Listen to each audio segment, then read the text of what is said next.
Hey guys, what's going on and welcome back to another video. My name is Courtney. I go by Courtney on Posh on all platforms, and today I have Isa with me. Isa, where can we find you? You guys can find me at theglobalcollectiveco.com on Instagram, and then my website is theglobalcollectiveco.com. You just have this knack for luxury items that I think so many people just feel lost in. So I would love to just start out and just deep dive right into that. And yeah, I think probably the best starting place is tell us what stands out to you when it comes to the luxury market. My goal is to make it a little less uncomfortable and something that people want to explore. And I don't think you jump in and become a full-time luxury reseller, but I think it's kind of like diversifying your portfolio, right? Like you've got your bread and butters, but if you were to find a great deal on a Louis Vuitton, I wouldn't want you to pass it up because of the initial investment or not being able to identify it as authentic, because it is, a pretty decent flip once you get into it. Those are definitely two things I want to talk about, is investment and authentication. But before we even get into that, what do you think is the best introductory way to get started in finding luxury items? So I think online sourcing is the first place to start, but I get a lot of questions lately from girls that are finding things online. And I think before you buy, you have to do the research. You have to learn about it, because there is a huge fake market. I mean, and they get better and better. They're not perfect. Like once you start looking them, and I think it's a game of numbers, right? After a certain point, when you've looked at 100 Chanel purses, you won't know exactly what's off, but you'll know something's off. So I think that just comes with time. But again, I think it starts with researching. I think it starts with getting comfortable with the items. And I actually had someone reach out to me recently, and I told her that the first thing I would recommend is take a field trip to your local Louis Vuitton. They will not let you photograph. You cannot be suspicious, but just look at everything, touch everything. What do their serial numbers look like? What do the purses have or don't have? What do the stitching look like? And I think that's where you start building the confidence to be able to buy these things. And it just takes a little time, but you go, you do your field trip, you start identifying these things, and then you start searching the web. And if you come across something that seems legitimate to you after doing your research, after taking the time, after learning what it has to have, what it doesn't have to have, what it shouldn't have, then, you take the leap. The good thing is a lot of the platforms support not selling fakes, right? So if you made a mistake and you got a fake after researching once you get it, then you can open a claim, you can open a file. You're going to make mistakes. So I think you don't start with a $1,500 Neverfull. I think you start with a wallet. I think you start with a pair of shoes that are kind of maybe a little more used than normal, but it is a gamble in the beginning. You have to learn, but at the same time, it's not a gamble, right? I mean, if you pay $100 for Chanel shoes, right? And they are authentic, and you get nervous and you don't know what to do with them or whatever, at the bare minimum, you can get your $100 back. So it's not like you went to Vegas and gambled $100. You still have them in another form. So I think that's how people have to look at this too. It's an investment. It's a trade-off. You're not losing your money. You're putting it into something else once you've done a little bit of research and kind of can, weed out the really bad fakes, which I'll discuss later. But so I think one thing you said there that really stood out to me is saying that, for example, if you spent $100 on an item, I think for some people, they might have just mind blown, because a lot of people, when they talk paying up for items, they're thinking like 20, maybe $30. So when it comes to luxury, you're obviously spending more when it comes to sourcing. What kind of ballpark, if you don't mind sharing, are you spending around? We can't think of it in terms of a number, because I actually just posted something. It was a luxury resale tip on my Instagram, and it said, think in terms of potential profit instead of limiting yourself to a certain number for cost of goods. And the reason I say that is I can't give you a number, because I've been doing this for a long time, and I'm willing to invest up to $600 a piece or $1,000, or because I know what the potential profit is, right? So once you get more comfortable, I say start small. I think 100 is a big expense for someone that's used to thrifting. And I mean, even in LA, the prices of Goodwill are kind of expensive, right? It's like $10, $15 a piece. So what I think you should look at it as is it takes the same amount of work to photograph a $15 pair of pants than a $100 pair of shoes. The difference is your potential payout for this pant is what, like $25 profit versus $100. So you're basically setting yourself up to make more an hour. And I think the whole mind blown thing with investing 100 is thinking that it's lost. Luxury resale items hold their value longer and for more, to be honest. So I think, like I said, if you bought a pretty, you know, a well-worn pair of Chanel shoes, but you've noticed that the resale value of that is still around $250, $300. Worst case scenario is you get your money back. Absolute worst, terrible scenario is you lose 20 bucks. It's bad, but you could make it up on something else. But your potential profit is 150. I'm not saying go out and buy all your items over 100, over 500, over anything. I'm saying start playing with it, you know, because it is more money for your time. And like I said, it won't be your bread and butter right away, but if you experiment with it and see how it works for you, the time it took you to process 5 items is what you get back in just one flip. So I think that's a better way of looking at it. And it depends what luxury means to you, right? I mean, I killed it for a while when I started with Tory Burch. And Tory Burch is one of those brands that it's a bridge brand. It's not a designer brand, but it holds its value really well. I mean, I've seen those Miller sandals sell for like almost retail price. One of the questions that came up a lot when I asked on social media, saying we were doing this interview, so many people asked, how long does it take to move luxury? It takes longer, I suppose, than, you know, jeans or like lower priced items, but there is a market for everything. Again, you have to look at it as an investment. So you didn't lose those $100. They're right there in another form. And when you get 100 back for them, the bank wouldn't have given you that. I mean, I think if you tie your money up in a CD for 5 years right now, you get like 0.00001. If you made $100 in a month, that's like, you would have to have $10,000 for I don't know how long in the bank to give you that. So we have to start looking at it as investing, you know, like I think there's a difference between quick flips and investing. So I think, and I have both, like I do have lower end items that I kind of want to turn over quicker, but if I have a piece that I spent a substantial amount of money, I'm okay waiting until the right buyer comes by. What are some places that do a really good job, you think, of authenticating pieces, and what do those processes look like? So this is a little controversial for me because I have spoken out against some of the authentication services for a few reasons. Again, I've had experience in retail, so I mean, I used to look at this stuff all day just because I like to look at pretty stuff that I couldn't afford, but I would like visit it. And I think that it is very difficult to authenticate something through pictures. So for me, that's a big, big issue I have is there are services that I know are trying to help people, but you can't touch this thing. You're not zooming in on the seams. You're just checking off, you know, things that should be on it. But I mean, I went to China last year or 2 years ago. I mean, some of those fakes are phenomenal and they have serial numbers.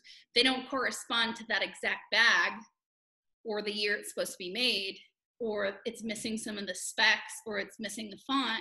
But that's what concerns me with online authentication. And so what I usually say is it's kind of like trust but verify.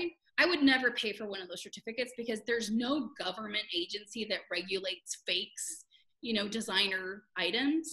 It's more of like someone authenticating for you. But if you take the certificate to Chanel, it doesn't mean anything to them. You know, like if you take your purse that you bought online that has an authentication certificate from XYZ, Louis Vuitton's not going to be like, oh, you've got XYZ verification, so we're going to fix your bag for you. It doesn't work that way. So for me, it's kind of like, if you want to pay for the initial, like the cheaper option to at least start your journey, then it's like trust but verify. I think you should go deeper into the research and become the expert yourself, or reach out to someone that actually sees the product that you interact with. And then what are these people's credentials? Who's authenticating? Did they work for one of the luxury brands? Did they, did they work at Chanel for years? Did they work in product management for something? I just want to know who's authenticating, because it's not easy.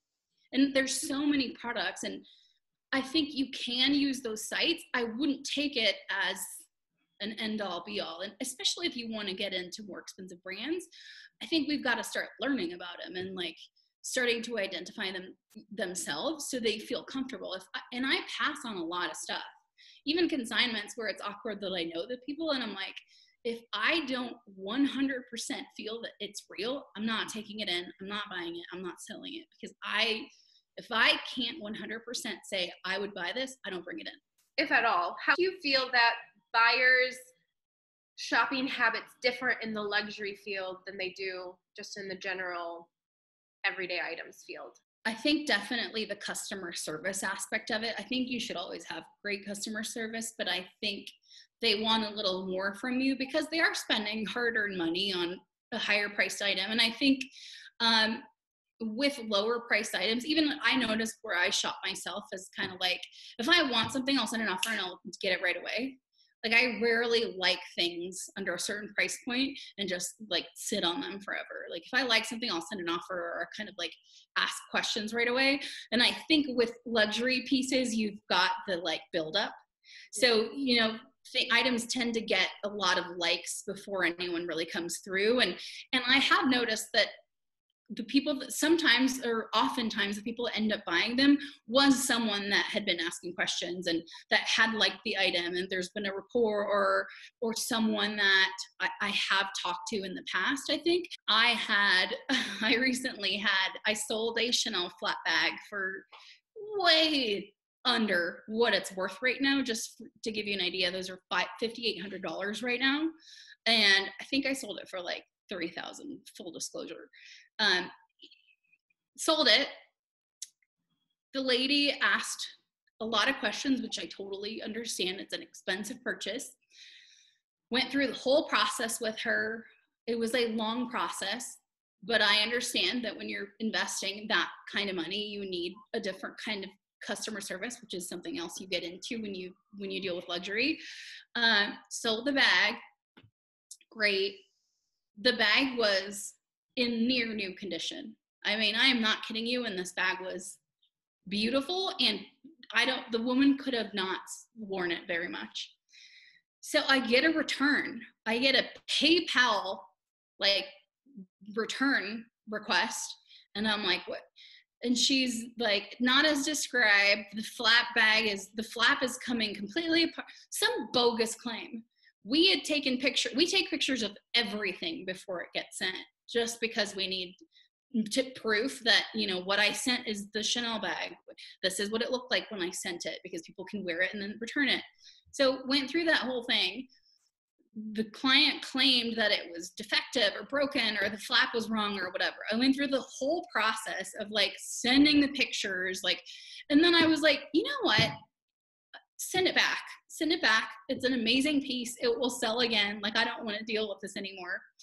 She waited until the last day where she could send it back and then closed out the claim. So there are these situations that you get into with luxury and it's not to speak, ill about the clients. It is a bigger investment. It is kind of nerve-wracking for the customers, but as a seller, you have to be prepared for a higher, involvement of customers and more questions and more returns, because you get a lot of buyer's remorse, that if you're going to get into luxury, you're going to have to get used to. And it's that punch in the stomach when a $500 item comes back.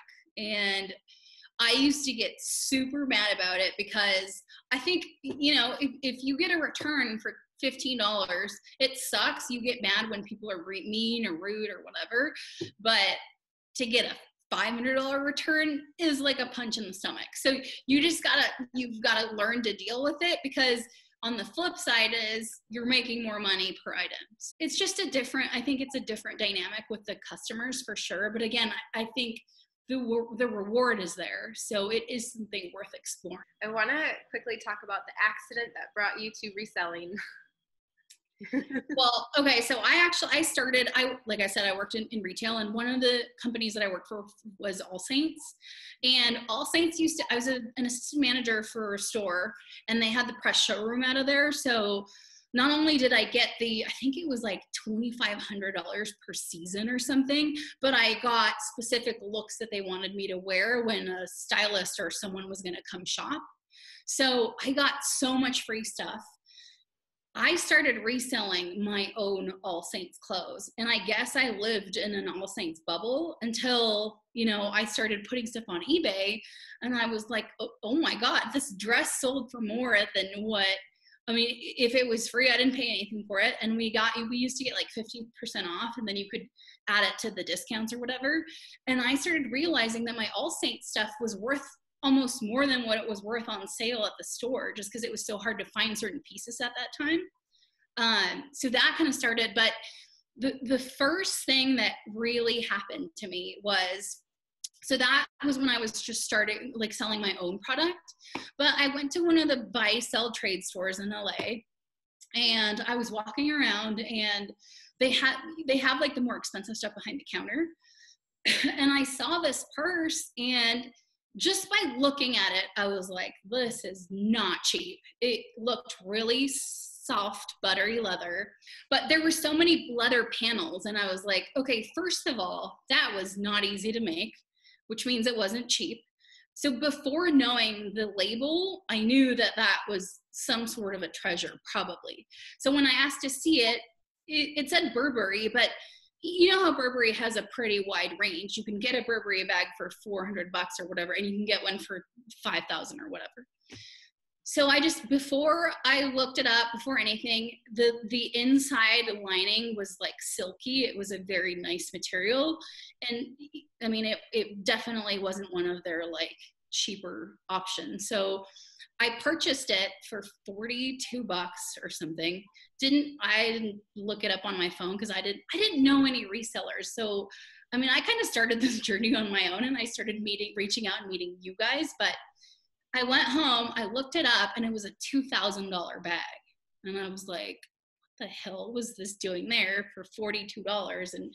And I think that's kind of I think that was one of my first purchases for resale. And I think I ended up selling it for $450 just because I took an offer, and I was like, whatever, I paid $40 for it. But I think that kind of opened my eye to, whoa, there's a lot of treasures out there that people aren't identifying, or that, the stores bring it in. It's a Burberry purse, it's leather. They priced it high for the thrift store or the buy sell trade store, but it was a little diamond sitting there. So I think that's kind of what piqued my interest in going back and finding things and reselling and all that. So with that, you sell on a couple of different platforms. Which platforms are you selling on? And which ones do you think are best for luxury? So I've been doing Tradesy, eBay, and Poshmark since I started. And I have my own website. So that kind of helps with like the clientele that I've been building. I would have to say that the best platform, in my opinion, for higher end items is Tradesy. It's a steep price you pay in, but I think items sell at a higher price. I think people shopping at Tradesy know that they're shopping for something higher end. I think the marketing behind Tradesy has been very much aimed towards the luxury market. So I find that people are easier to, they come in kind of knowing that they're going to spend on luxury. I've sold a lot on Tradesy, and I used to have gripes with them, and I used to have a lot to say about, the return policy and the commission they take or whatever. But at the end of the day, I think they are the platform that sells the highest priced luxury. Having said that, though, Posh has been good. I think Posh has been good. I think it takes a little longer. Whoever asked about how long it takes to sell luxury, I noticed that it gets more attention and questions right away on Posh, but Tradesy is the platform where I'll get just sales out of nowhere. No questions asked, nothing. It just comes through. So that's kind of the difference, I think. Mm-hmm. What are some brands that have really high retail value, but terrible resale value, in your opinion? So this one's hard for me to say because I actually love this brand. I think it's so beautiful. It's so feminine. I would buy it. It just doesn't hold its value. It's Chloe. I think the Chloe Marcy's, the Marcy collection stuff did really well, and it still resells really well. But I think I had, actually that one that I sent to Norway, it was a Dylan tote. And I think the original price on the Dylan was maybe like $1,800. And resale value for that right now is like $4 or $5. So that's a steep drop. Yeah. I think in Chloe, because it does have like the very visible hardware, sometimes there are collections that will hold their value. But in general, I think it's one of my favorite brands that doesn't perform as well as, say, a Louis Vuitton, you know. How do you feel about, I know that you do a lot with shoes and bags, so I'm pretty sure I feel like I know your answer, but how do you feel about luxury clothing? I don't think it does as well. And here's the thing, as a consumer, if you have an extra $500 to spend on a staple piece in your closet, you're going to go for a bag and shoes because you'll wear it more. It's easier to kind of keep and it'll, you know, fare well with the test of time. Where clothes, I'm the girl that will spill red wine right away when I get to a party on a white dress. So I don't spend that much on clothes. If I have an extra dollar, I'm going to put it into shoes and purses. I do get a lot of consignment for clothes. And the first thing I tell my customers is, I need you to forget what you paid for it because you're not getting that back, but here's what I can try to get you. And the truth is the resale value for clothes isn't as high as accessories unless it's a staple piece or, you know, Kate Middleton wore it and but normally it's shoes and purses. So one thing that I've noticed that you might be able to talk on a little bit is I think that when somebody has a closet that doesn't have a lot of luxury items and they start selling luxury items, there's almost this weird headspace that comes along with that transition. Have you seen that at all? Yes. I've experienced it while I was building up to having a lot of luxury, and I've gotten a lot of questions about it. And I think just in general, I think as a woman, we've got this like imposter syndrome thing in our head that's been, I don't know why it was planted there in the first place, but it keeps us from a lot of things. And I do notice a lot of resellers that reach out and say like, oh, well, but I would know where to start, or maybe people won't look for that in my closet because, and that's the first thing you got to break is that imposter syndrome, right? Like I wasn't born in Neiman Marcus and I didn't own a Chanel, or I still don't own a Chanel. So everything can be learned.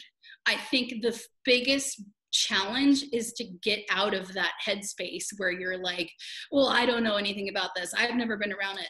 Then go find it, like go take the field. I've suggested that to so many retailers. I wonder if or resellers, I wonder if the stores are going to come after me because I'm like, take field trips. You can't take pictures, but take mental images. So take a trip to Nordstrom's when this is all over, act like a consumer and ask questions. Like I still do this to this day. I'll go into stores and I'll chat up the retail associates. Most of the time, if it's slow, they have nothing to do and they're happy to talk to you. And I think it's a really cool insight to that specific brand's business, right? Like, what are your top sellers? Hey, what do you sell the most of here? Like, oh, this shoe. Oh, well, are there any colors that are sold out? Oh yeah, red sells out every time we get it. So you start building your arsenal of insider information. So that's what you do. You take away that mental block of, I'm not around this. I don't have this by my home. And it's like, then plan the 2-hour road trip to the mall that has all of this, or whatever brand you're zeroing in on, and learn it. And then you're going to be better prepared for when a great opportunity online comes by. And to be honest, once you get into the luxury market, you're either doing consignment or you're doing online sourcing. I mean, it's very rare that you're going to walk into a Goodwill and find a Givenchy. I heard that happen though. So. Yeah. So this has just been so insightful, and I could just keep talking to you for hours, but I think we have some really great content in this interview. So here's what I'm going to do. Let's put this up live, and then, or let's put this up, and then let's jump on a live on Monday. We'll give everybody the weekend to gather their thoughts, and we can answer any questions over on Instagram on Monday. But yeah, I would love that. I'm here. People reach out to me all the time. I'm happy to answer questions, and I think reach out to me if you're one of those people that is thinking about taking this step. It's not as scary as it sounds, and I'm here. I've been doing it for a long time. I won't give you the answers. I will help you get your own. Like I'll share my numbers too, but I think it's more important when you learn the steps yourself, Well, awesome. I'm really looking forward to Monday and doing our live. Before we go though, I'm so glad that I was able to share you, since you're part of my community. I just want to highlight some people in your community. Who should we be following? Yes. I can't mention you because I'm here, but you were one of the first people that ever helped me, and you were incredibly nice since the beginning. So, Courtney, a British posher has been absolutely wonderful. Ruth Ann Corey, super incredibly helpful. Can I cheat and give you one more? Yeah, go ahead. Trends at Chic, Sarah, has been super sweet, just always helpful, answers any question. There's a lot of people that have been super helpful, to be honest, but those are the ones I can think of right now. And so follow them. Well, thank you so much for jumping on today, and I look forward to seeing you Monday. Thank you.